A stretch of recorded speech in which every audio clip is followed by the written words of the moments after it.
केन्दुझर आम आदमी पार्टीर एक टीम जिला सभापति प्रेमानंद सिंह नेतृत्व में केन्दुझर सदर ब्लॉक मंडुआ पंचायत अंतर्गत भुटुर ग्राम को परिदर्शन करथिले। एही ग्राम रे बहु समस्या रहिथिबार अनुध्यान करथिले। बहु लोक प्रधानमंत्री आवास गृह पाइबा पई योग्य थिले मध्य एजाए घर पाई नाहंती। एही परिप्रेक्षी रे आप टीम भेटिथिले जणे बुद्धा महिला को जहांक नाम सुकुमारी जेना बयस पाखापाखी 80 पार कलानी। से गोटे भंगा कुड़िया घरे रहुछंती जेउथिरे रहिबा असंभव।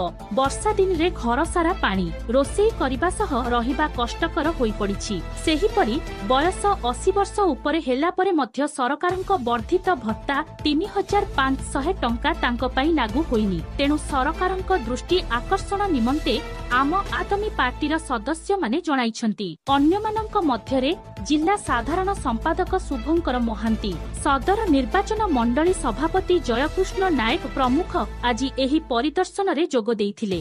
केन्दुझररु दशरथ बारिकंक रिपोर्ट, श्रीक्षेत्र न्यूज।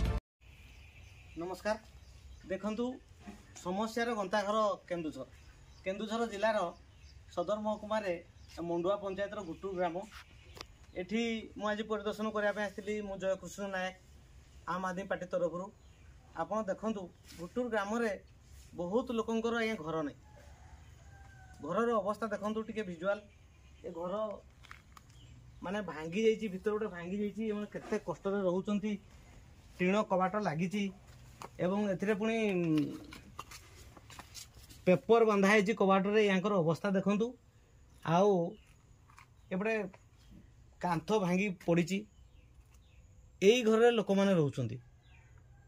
ठीक अच्छे, किंतु कथा उठुची जे सरकार जो ये माड़ योजना अच्छी, इंदिरा आवास है, प्रधानमंत्री आमर आवास योजना है, ये सब क्या से बड़ बड़िया कौन इंदिरा आवास कि सरकार आमर प्रधानमंत्री आवास योजना ये लोक मैंने केबे घर पाइबे? आ सरकार यहाँ प्रतिश्रुति केबे पूर्ण करेंगे जो मैंने